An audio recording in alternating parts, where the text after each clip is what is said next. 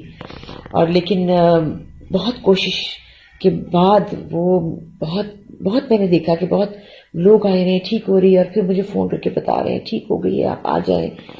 تو یہ بہت بڑی بات ہے کہ آپ کو اتنے پیار سے ٹریٹ کیا جائے اور اتنے اچھی چیزیں آپ کو فراہم ہوں. میں یہ سمجھتی ہوں کہ میں خوش قسمت ہوں کہ میں نے سی ایم ایچ سے ٹریٹمنٹ کرایا. پاکستان سی ایم ایچ جو ہے وہ پاکستان، میں یہ سمجھوں گی کہ لوگ باتیں کرتے ہیں نا سی ایم ایچ کو، بڑی باتیں کرتے ہیں، ویسے صحیح جو بات ہے.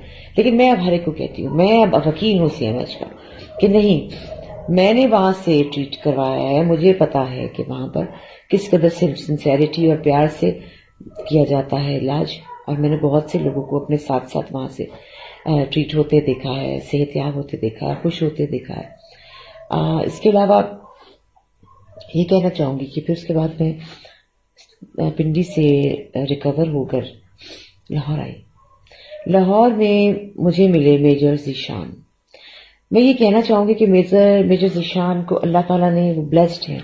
اللہ تعالیٰ نے ان کو کچھ ایسی خاصیت ان کی پرسنالٹی میں دی ہے, کچھ ایسا رکھ دیا ہے. یہ بھی اللہ کا کرم ہوتا ہے کہ کسی انسان کو وہ اتنا دے دے کہ ان کو دیکھ کے آدھی طبیعت ٹھیک ہو جاتی ہے. ان کی خوبصورت پیار ان کا. یہ تو آپ نے سنا اسما صاحبہ کی زبانی. اب کچھ میں اسی پروگرام میں کینسر کے حوالے سے چھوٹی آپ کو باتیں بتاتی چلوں کہ جو کینسر ہے یہ کس طرح گرو کرتا, یہ ڈیمیج کرتا ہے بلڈ سیلز کو, اور یہ جو وائٹل آرگنز یا میجر آرگنز ہوتے ہیں ان کے اوپر جا کے ہٹ کرتا ہے, خاص کر وہ میجر آرگنز جن کی امیونٹی بڑی ویک ہو, جس میں بلیڈنگ یعنی کہ بلڈ کا بہہ جانا بہت بڑی اگزامپل ہے. جیسے کہ آپ نے اسما صاحبہ سے بھی سنا, یہ bleeding as a brain stroke میں ہو سکتی ہے, اور آپ اپنا کنٹرول اپنی باڈی کا ظاہر ہے کیونکہ برین کنٹرول کر رہا ہوتا ہے پوری باڈی کو, آپ وہ لوز کر جاتے ہیں. جو کینسر کے پیشنٹ ہوتے ہیں لنگ کے, پینکریاس کے, برین کے, وہ بہت خطرناک حد تک ہوتا ہے. اس کا ریشو سروائیول بہت کم اور کم مدت کا ہوتا ہے, یعنی یہ کافی ڈینجرس ہوتے ہیں, یعنی لنگ, پینکریاس یا برین کا اگر کینسر ہے. پھر پیشنٹس ایسے بھی ہوتے ہیں جن کو بریسٹ کینسر اور پروسٹیٹ کینسر ہوتا ہے. بریسٹ کینسر کی ریکوری کے بہت اچھے, جسے کہنا چاہیے سروائیول ریٹس ہیں اگر ٹائملی یہ ٹریٹ کر لیا جائے تو. نان کینسر ڈیتھ میں کینسر پیشنٹس آتے ہیں وہ بریسٹ اور پروسٹیٹ کینسر کے ہوتے ہیں, جن کا سروائیول ریٹ ذرا زیادہ ہے, جو میں نے پچھلے کینسرز کے حوالے سے آپ کو بتایا. کچھ آپ دیکھیں کازز کیا کیا ہو سکتی ہیں کینسر ہونے کی. اسموکنگ, الکوہولس, آپ کی پور ڈائٹ, موٹاپا, اوبیسٹی جسے کہتے ہیں, ڈفرینٹ وائرسز, بیکٹیریاز اور پیراسائٹس. وہ میں آپ کو اس کا تھوڑا اسٹیٹسٹک بتاتی چلوں 2020 کے حساب سے کہ جو لنگ کا کینسر تھا اس کا تھا 1.80 ملین ڈیتھس, کولن اور ریکٹم کا تھا 9,35,000 deaths, liver 8,30,000 deaths, stomach 7,69,000 deaths, اور بریسٹ کینسر تھا 6,85,000 ڈیتھس. کچھ ہم آپ کو سمٹمز اس لیے بتاتے چلیں کہ آپ لوگ بھی اپنے آپ کو مانیٹر کرتے رہیں. فٹیک یعنی تھکاوٹ, لمپ یا کچھ ایریا کا تھکن ہونا, یعنی کہ ان نیچرل کسی جگہ کا, جو جگہ آپ کو ایک ایکسٹرا آرڈینری کوئی فیلنگ ملے کہ یہ چیز کوئی گٹھلی بن رہی ہے یا کچھ ہے اپنے اسکن کے اندر. ویٹ چینجز آپ انکلوڈ کریں گے ان انٹینڈڈ لاس اور گین اپنے وزن میں. اسکن چینجز جیسے کہ یلوئش, ڈارکننگ اور ریڈنس آف اسکن ہوتی ہے. سورز جو کہ ہیل نہیں ہو پا رہے ہوتے, اور یا تو وہ چینج ہو رہے ہوتے ہیں مولز کی شکل میں. باؤل اور بلیڈر جو ہیبٹس ہیں وہ چینجز آ سکتی ہیں. آپ کو کاف اور ٹربل ان بریدنگ اگر ریگولر بہت زیادہ رہ رہا ہے تو یہ بھی ایک سمٹم ہوتا ہے. مگر یہ سب بتانے کا مقصد یہ نہیں کہ خدا نخواستہ آپ کو اگر کسی بھی ان میں سے کوئی چیز ہے تو اللہ نہ کرے آپ کو کینسر ہے. یہ صرف just to be in a safe side ہم نے آپ کو کچھ چیزیں, کچھ انفارمیشن کینسر کے بارے میں دی ہے. موٹیویشنل انسپریشنل سٹوریز کی آپ بیتیوں میں پسند آئی ہوگی. آپ سے اجازت لیتی ہوں. اللہ حافظ. پاکستان زندہ باد.